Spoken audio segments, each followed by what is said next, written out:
야고보서 1장 21절 말씀.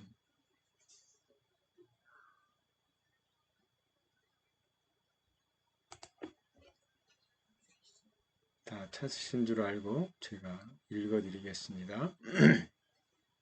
그러므로 모든 더러운 것과 넘치는 악을 내버리고 너희 영혼을 능히 구원할 바 마음에 심어진 말씀을 온유함으로 받으라. 마음에 심어진 온유함으로 받으라. 오늘 말씀은 영을 따라 혼을 구원시켜라.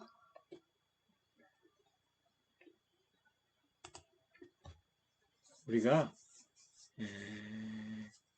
이 땅을 사는 동안 특별히 사람들은 영의 세계에 대해서, 영적인 지식에 대해서 특별히 이렇게 인식하고 살지는 않습니다. 그냥 눈에 보여지는 것, 또 느껴지는 것, 만져지는 것, 그리고 우리가 생각하는 이것들과 함께 더불어 생각하는 것들로 세상을 살아갑니다. 그리고 거기서 우리가 말하는 희노애락이 일어납니다. 그래서 사람들은 끊임없이 계속해서 건강하게 이 땅에서 지속하는 삶을 살고 싶어 합니다. 그래서 죽음을 보면 슬퍼하고 더 머물러 있었으면 좋았을 걸, 이런 말들을 하죠. 그러나 성경이 우리에게 말하는 하나님 나라와 영에 대한 지식은 우리가 이 땅에 사는 것이 전부가 아니다 라는 것을 알게 합니다. 보통 사람이 죽으면 이승과 이별했다고 이렇게 얘기하고 그러잖아요. 그 말이 우리 안에 알지 못하는 어떤 지식들이 있다라는 거예요. 태초에 타락했을 때는 하나님에 대한 지식이 지금처럼 없지는 않았을 겁니다. 타락하고 나서도 인간은 어느 정도 죄의 더럽힘이 적었기 때문이겠죠. 그러나 지금은 우리가 타락해서 많은 시간 동안 거쳐오면서 많은 것들을 오히려 이 세상에 묻혀 있다. 그리고 그것을 따라 태어난 사람들도 그 지식으로 충만하다라는 겁니다.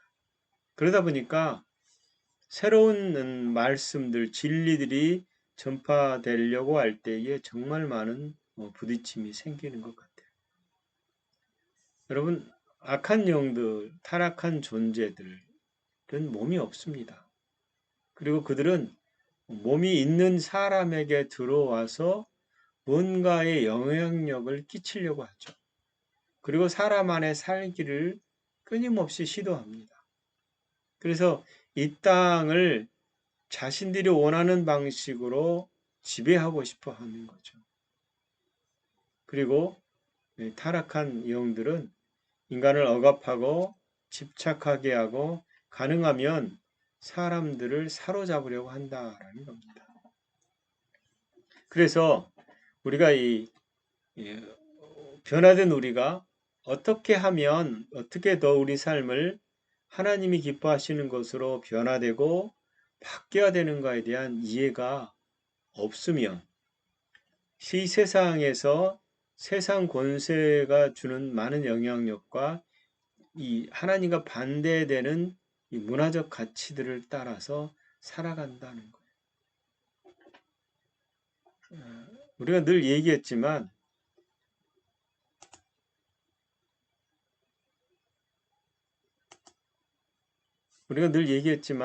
영혼, 육과 관련되어서 우리의 상태를 잘 이해할 필요가 있어요.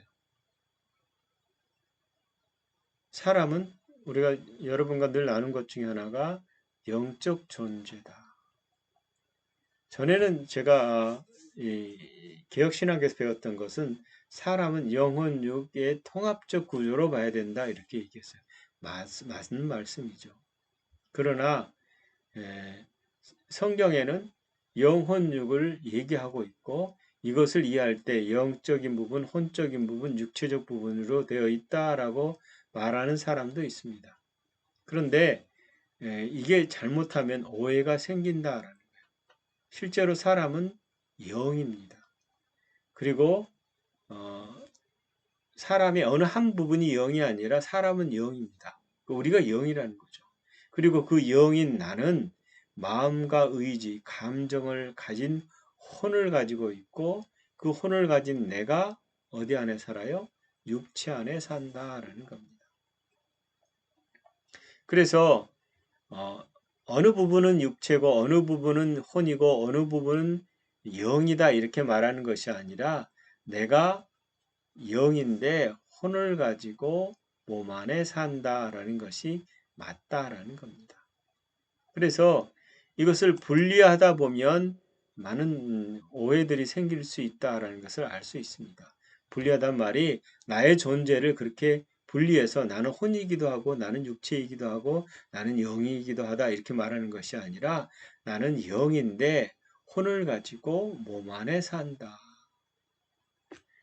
우리가 아는 데살로니가전서 5장 23절에 평강의 하나님이 친히 너희를 온전히 거룩하게 하시고 또 너희의 온 영과 혼과 몸이 우리 주 예수 그리스도께서 강림하실 때에 흠없게 보존되기를 원하노라 라고 되어 있습니다.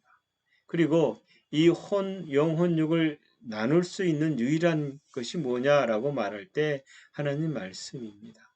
히브리서 4장 12절에 하나님 말씀은 살아있고 활력이 있어 좌우의 날선 어떤 검보다 예리하여 혼과 영과 및 관절과 골수를 찔러 쪼개기까지 하며 또 마음의 생각과 뜻을 판단하나니 라고 되어 있습니다.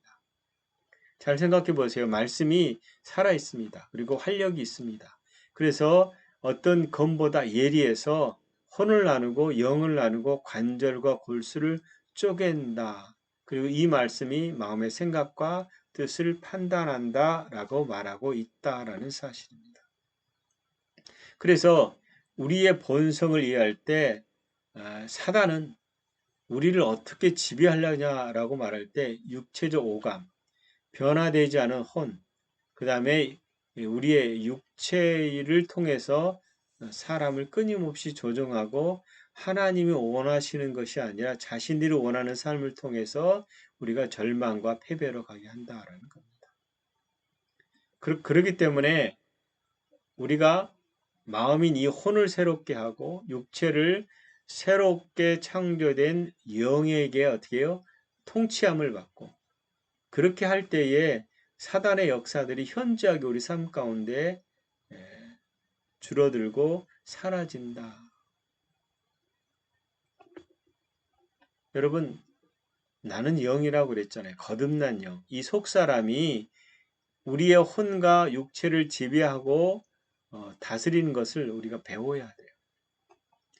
왜 변화되지 않느냐라고 말할 때 저는 이 부분에 대해서 예전부터 여러 가지 방식으로 변화시키려고 했는데 변화가 되지 않더라고요. 내 열심으로 열심히 노력했는데 여전히 제자리고 변화되지 않은 것을 보고 이유가 뭔가.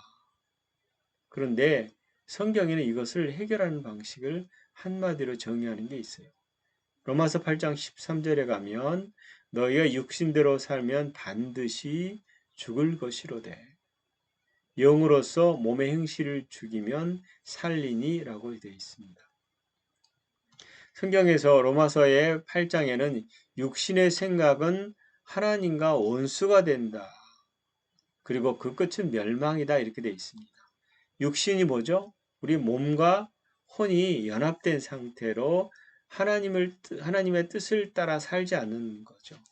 창조된 생명은 생명과 연합된, 즉 하나님의 영과 내 혼이 연합돼서 하나님의 생명을 따라 사는 것, 이것이 영으로 사는 거거든요.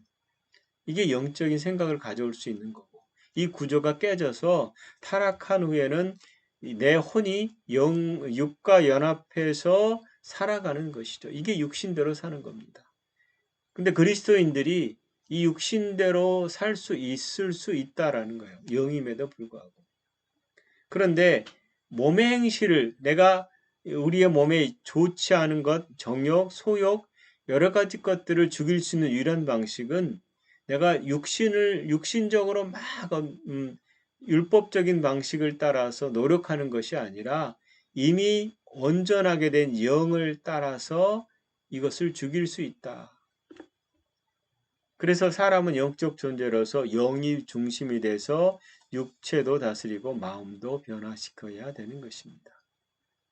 그럼에도 불구하고 우리는 거듭난 새로운 피조물에도 불구하고 육체가 원하는 것을 따라 생각하고 말하고 여전히 행동하고 있다라는 겁니다.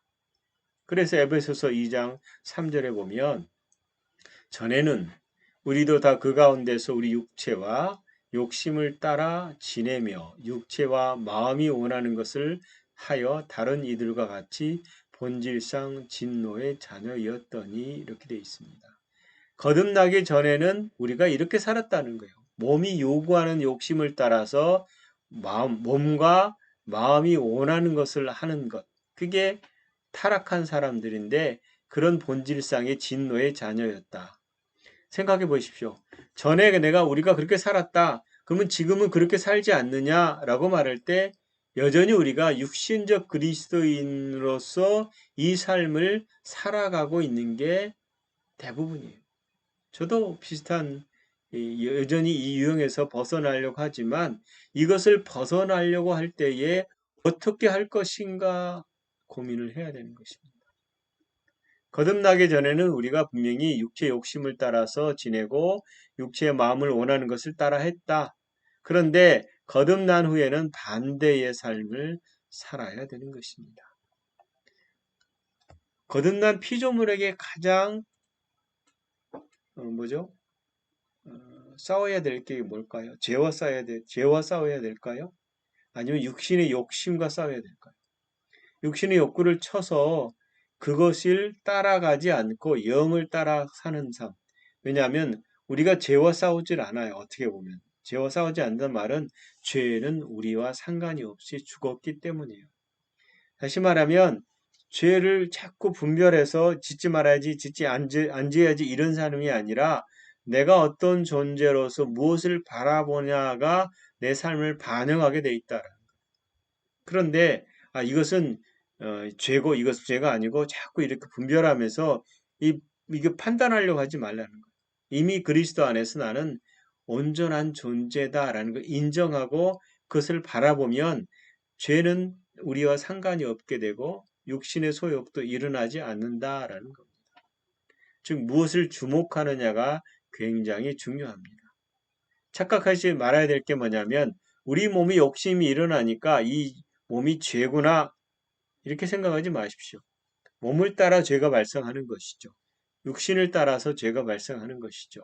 그래서 몸이 문제구나 하고 몸을 쳐서 금욕주의가 되면 안 되는 거예요. 중세에는 우리의 죄를 이기기 위해서 수도사들이 끔찍하게 우리 몸에 고통을 가했어요. 루터도 마찬가지였잖아요. 그렇게 많이 자기 몸을 치고 금식하고 해도 여전히 죄를 짓는 그 모습에 몸부림쳤거든요. 의를 얻기 위해서.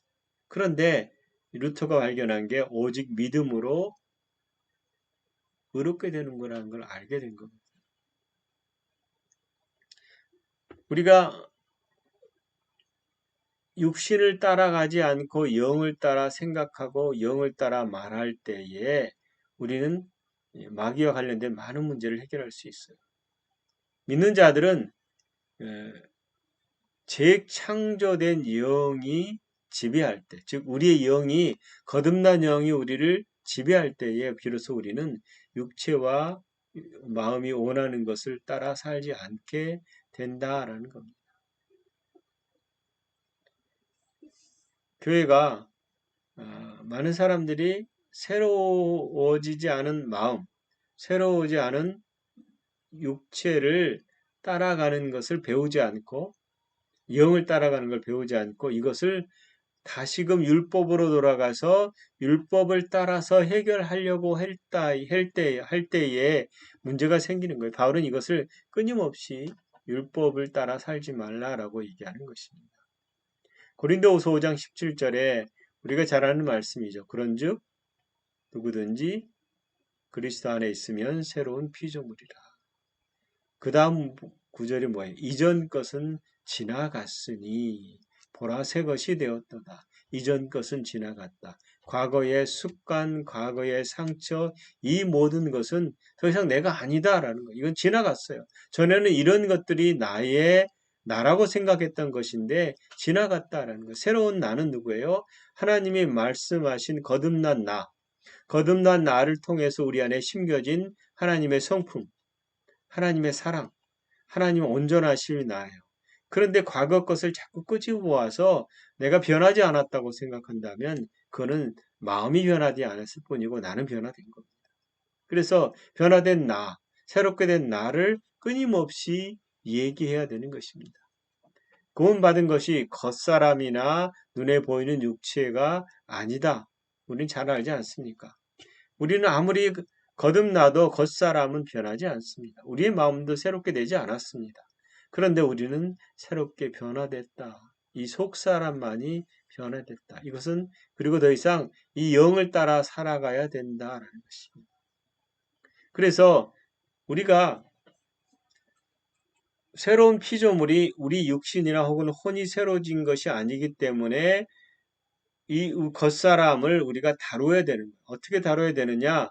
혼을 변화시키는 겁니다. 생각을 바꿔야 되는 것이죠. 이것을 따라 사단이 들어오거든요. 그래서 우리의 영과 혼을 나누고 내 영을 따라서 혼이 어떤 생각으로 어떤 마음으로 어떻게 새롭게 할 것인가를 고민하고 살아야 되는 것입니다. 성경 분명히 말하기를 우리의 변화된 육신이 있지만 변화된 영이 있지만 우리의 영뿐만 아니라 혼과 몸이 주님이 강림하실 때에 흠없게 보존되기를 원하노라 이렇게 돼 있어요. 근데 주님이 재림하실 때까지 우리의 몸이 그때까지 살지는 않잖아요. 다시 말하면 우리 육체가 소멸될 때까지 내 생명이 육신의 생명이 끝날 때까지 우리의 생각이 완전히 변화되기를 하나님 원하신다는 거예요. 몸도 하나님께서 기뻐하시는 것으로 계속 유지되기를 원하신다는 거예요. 그래서 우리가 영, 혼, 육에 대한 정확한 이해가 있으면 우리 영적 성장에 굉장한 도움을 받는 것입니다. 마음을 새롭게 하는 것도 어떻게 하면 하나님의 뜻을 따라 살 수 있는가를 알게 되는 것이죠. 그래서 나의 영이 어디랑 접촉해요? 영적인 영역, 하나님 생명을 통해서 오는 하나님과 접촉하고 나의 혼은 이 지적이고 감정적인 영역을 접촉해요. 그리고 내 육체는 육신적인 영역을 접촉해요. 그래서 우리가 아까 얘기한 히브리서 4장 12절에 하나님 말씀은 살아있고 활력이 있고 그리고 좌우의 날선것보다 예리해서 우리의 혼과 영과 관절과 골수를 쪼개기까지 그리고 우리의 마음과 생각을 뜻을 판단한다. 여러분 뭐라 그러죠? 이 영혼을 어떤 개혁주의에서는 나누려고 하지 않아요. 그러나 성경은 분명히 나눠져 있습니다. 그리고 야고보서 1장 21절에 있는 말씀처럼 모든 더러움과 넘치는 악을 내버리고 심겨진 이 말씀을 따라서 능히 혼을 구원할 수 있는 말씀을 온유하게 받으라 이렇게 돼 있어요. 영혼이 이게 혼이거든요. 퓨시케인데 말씀을 온유하게 받아서 그 다음에 혼을 구원할 수 있게 해라 이 소리거든요. 우리는 우리의 혼이 변화되지 않으면 우리의 생각이 변화되지 않으면 우리의 마음이 변화되지 않으면 우리는 이 땅에서 하나님의 뜻을 실현할 수 없는 것입니다. 혼의 구원이 왜 필요한가라고 말할 때 만약에 누가 무슨 말을 했는데 내가 그것을 인정하지 않으면 결국 따라가지 않거든요. 하나님 말씀이 너는 새로운 피조물이다 라고 말할 때 우리가 새로운 피조물에 대한 어떻게 새로운 피조물에 대해서 변화되는지를 알고 있잖아요. 예수 그리스도를 주라 고백하는 자마다 새로운 피조물이 되는 것이죠. 그 다음에 하나님이 새로운 피조물인 거듭난 너는 너의 마음을 새롭게 해라 라고 말할 때 이게 새롭게 하는 것을 하지 않아야 되고, 그 다음에 그리스도인들이 새로운 피조물에 대한 얘기를 하면 듣고 난 다음에 그래 한 다음에도 여전히 변화가 없는 이유 중에 뭐냐면 내가 훈련을 하지 않는다라는 거예요. 말씀을 먹고 말씀을 따라 살려고 하지 않는다라는 거예요. 근데 말씀을 따라 살려고 한다라고 말할 때 이것을 단순하게 지식 추구, 성경 공부 차원으로 끝나려고 한다는 거. 이게 문제예요. 성경 공부를 해야 되고 지식 추구도 해야 되지만 그것을 행함을 따라서 열매가 맺어지도록 우리 삶 가운데 나타나도록 해야 되는 것입니다. 여러분, 그래서 하나님이 혼의 구원에 대해서 계속 얘기하는 것입니다. 야고보는 하나님 말씀이야말로 믿는 자의 생각과 의지와 감정으로 구성된 혼을 구원할 유일한 길이다 라고 말하는 것입니다. 영을 따라서 혼이 구원을 받고 몸이 통치를 받아야 되는 것입니다. 그래서 잘 접목된 믿는 자에게 잘 접붙여진 말씀을 받아들이는 것이 뭐예요? 혼을 구하는 것입니다. 이 접붙여진 말씀의 의미가 뭐냐? 접붙여진다라는 말은 심어진다, 심겨진다라는 말이 더 나을 겁니다. 무슨 말이냐면 심어졌을 때 씨가 자라서 자라나기 시작하는 거거든요. 그래서 하나님 말씀이 사람의 혼에 심겨진 혹은 잘 접붙여진 것은 혼을 변화시키고 구원할 능력과 권능이 나타나는 것입니다. 성경에 분명히 예수님이 그랬잖아요. 사람은 떡으로만 살 것이 아니고 빵으로만 살 것이 아니고 하나님 말씀으로. 육신은 빵을 먹을 수밖에 없어요. 밥을 먹어야 기운을 내겠죠. 그런데 영은요. 다시 말하면 우리 혼이 하나님 말씀이 계속적으로 우리 혼의 가운데 들어와서 우리의 생각이 변화되지 않으면 그 말씀을 따라 살지 않는다라는 겁니다. 근데 전에는 그렇게 생각한 게 많아요. 이제 손장로님이 자주 하시던데 저도 처음에는 그게 맞나 보다 그랬는데 옛자를 따라가지 마라. 옛자를 자꾸 구별하더라고요. 근데 생각을 좀 해보세요. 옛자가 어떻게 된 거냐? 죽었어요. 십자가에서. 잘 보세요. 이거는 옛자가 하는 거구나. 새로운 자로 해야겠다. 이렇게 자꾸 구별하다 보면 그것에 몰두하게 된다라는 생각을 하게 되는 거죠. 이게 아니구나. 그럼 어떻게 해야 되느냐? 옛자는 죽었다라고 선포하는 것입니다. 그 다음에 새로운 피조물이 어떤 존재인가를 말할 때에 이 구분하는 부분에서 그런 구분의 노력이 아니라 말씀을 따라서 그냥 새로운 피조물의 삶을 살게 된다라는 거예요. 여러분, 왜 믿는 자들이 아직도 그들의 혼을 구원받지 않았다는 것이 아는 것이 중요할까요? 어떤 사람들은 이게 마귀의 탓이야. 이것은 내가 얘 상처 때문에 이래 라고 이렇게 자꾸 얘기하려고 그러는데 그럴 필요가 없다는 거예요. 그런 것은 과거에 이전 것은 지나갔고 새로운 것을 끊임없이 얘기해야 된다는 거예요. 나는 어떤 존재이다라는 예수 그리스도를 통해서 변화된 새롭게 변화된 새로운 피조물에 대한 이것을 계속 얘기하는 거죠. 저는 제가 얼마나 놀라운 존재인가를 알기 시작하면서 그것을 계속 얘기할 때마다 느껴지는 것. 마음의 담대함이라는 게 두려움이 사라지고 어떤 환경이든 간에 내가 변화시킬 수 있는 존재구나라는 것을 알게 되는 것입니다. 그래서 우리가 읽은 야고보서 1장 21절에 구원이라는 말이 소조라는 말인데, 해방시키다, 구원하다, 보호하다, 치유하다, 보존하다, 잘되게 하다, 온전하게 하다. 그래서 그러므로 모든 더러운 것과 넘치는 악을 내어버리고 너의 혼을 능히 구원하고 치유하고 보호해주고 보존해주고 잘되게 하고 온전하게 하는 심어진 말씀을 온유함으로 받아들이라 이 소리입니다. 이 말씀이 우리 가운데 가득할 때에 그 가득한 말을 선포함을 통해서 변화가 오는 것이지요. 그런데 이 말씀을 키우지 않고 우리 마음에 가득 채우지 않고 다른 것으로 변화시키려고 할 때는 변화가 안 된다라는 겁니다. 만일 믿는 자 속에 새롭게 하고 회복돼야 될 필요한 마음이 없으면, 말씀이 없으면 우리는 변화를 기대할 수 없다라는 거예요. 그래서 신겨진 말씀만이 유일하게 믿는 자의 혼을 구원하기 위해서 할 수 있는 일입니다. 그 다음에 말씀을 받아들였으면 그 다음에 야고보서 1장 22절에 뭐냐면 그 말씀을 받는 자, 말씀을 받은 자는 너희는 말씀을 행하는 자가 되고 듣기만 하여 자신을 속이는 자가 되지 말라 이렇게 말해요. 말씀을 받아들였잖아요.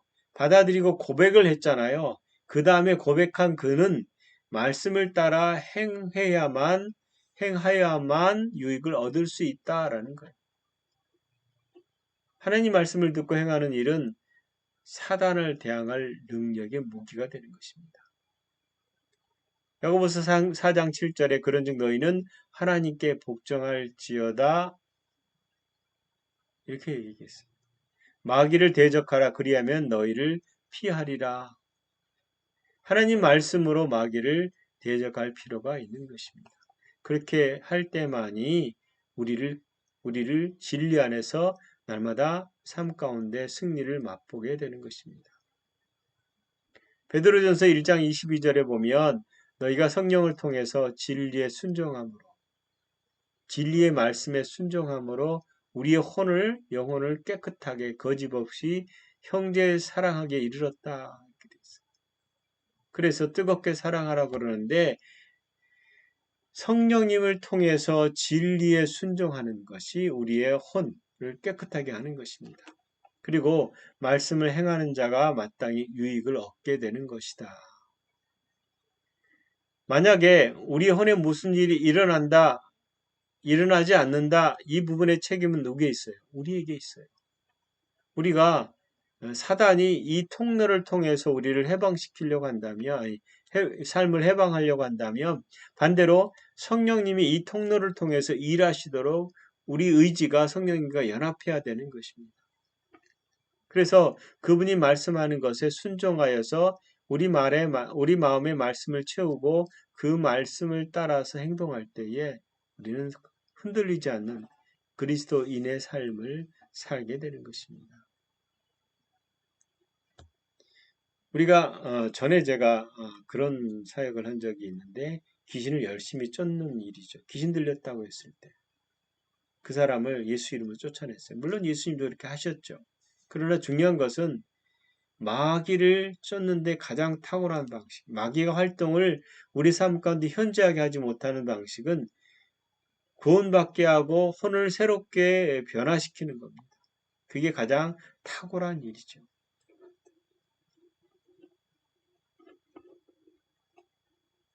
만일 믿는 자가 혼과 육체를 다루지 않고 계속해서 변화시키지 않는다면 어떻게 보면 도적에게 집을 열어놓고 들어오라고 하는 것과 똑같아요. 여러분 말씀을 새롭게 하십시오. 마음을 하나님 말씀으로 새롭게 하십시오. 그래서 우리 혼을 소생시켜야 된다라는 것입니다. 혼을 구원하는 데 연결된 구절을 보면 시편에 보면 시편 23편인가요? 3절에 그는 나의 영혼을 소생시킵니다 라고 되어 있거든요. 이게 혼이에요. 시편 23편에 있는 말씀이 오늘날 우리에게 교회에게 주어진 말씀이에요. 그래서 우리는 여전히 이 시대에도 시편 23편이 필요한 것입니다. 여호와는 나의 목자시니 그 다음에 예수님은 나의 선한 목자이시니 그분이 우리의 소생시키는 것은 로마서 12장 2절에 새롭게 한다는 말과 같아요. 우리의 마음을 새롭게 하는 것.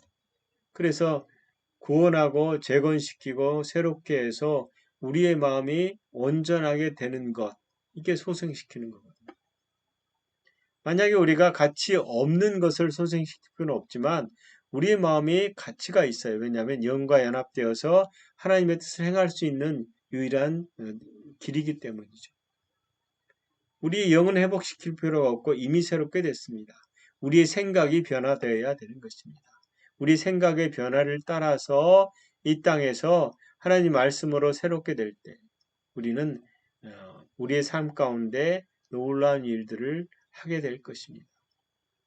또 하나는 마음을 새롭게 하기 위해서는 무엇을 해야 되냐면 성령님을 따라가는 것입니다. 아까도 얘기했잖아요.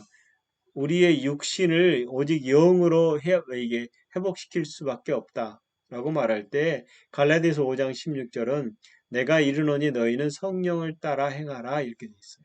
그리하면 육체 욕심을 이루지 아니하리라 이렇게 되어 있습니다.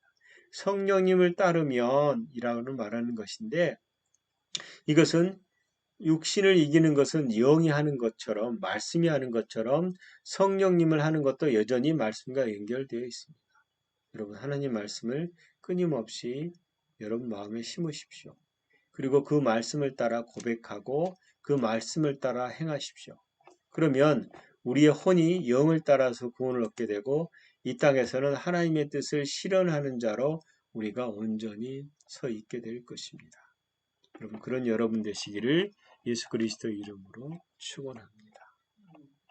아멘. 기도하겠습니다. 하나님 우리를 부르시고 의롭다 하시고 온전케 하시고 우리를 부족함 없는 자로 세우셔서 감사합니다. 이미 우리가 새로운 피조물이요 하나님과 한 영으로 연합되어 있음을 감사합니다. 이미 우리가 하늘과 땅의 모든 권세를 가지고 있습니다. 그러나 우리가 우리 마음의 것을 인정하지 아니하고 우리 육신이 내 몸을 쳐서 복종하듯이 쳐서 복종하여서 우리의 영과 우리의 혼과 육이 이 땅에서 온전히 보존되지 않으면 우리 혼이 변화되지 않으면 우리의 마음이 새롭게 되지 않으면 하나님의 뜻을 이룰 수 없음을 압니다. 그러므로 우리가 말씀에 의지하여 아버지 주목하는 것이 보이지 않는 것이요 보이는 것이 아님을 고백합니다. 아버지 우리가 느끼는 것을 따라 말하지 않습니다. 오직 말씀을 따라 말합니다. 오직 말씀을 따라 행합니다. 우리를 그리스도 안에서 온전한 자로 세우셔서 감사합니다. 우리 영의 눈과 귀를 열어주셔서 진리를 보고 진리를 따라 행하게 하시옵소서. 감사합니다. 예수님 이름으로 기도합니다. 아멘. 우리 490장 찬양합시다. 오늘은 성찬을 준비하진 않았습니다. 다음 주부터 성찬도 하겠습니다. 만약 이 예배를 참석하실 분들은 성찬을 준비해 주시기 바랍니다. 490장 주여 지난 밤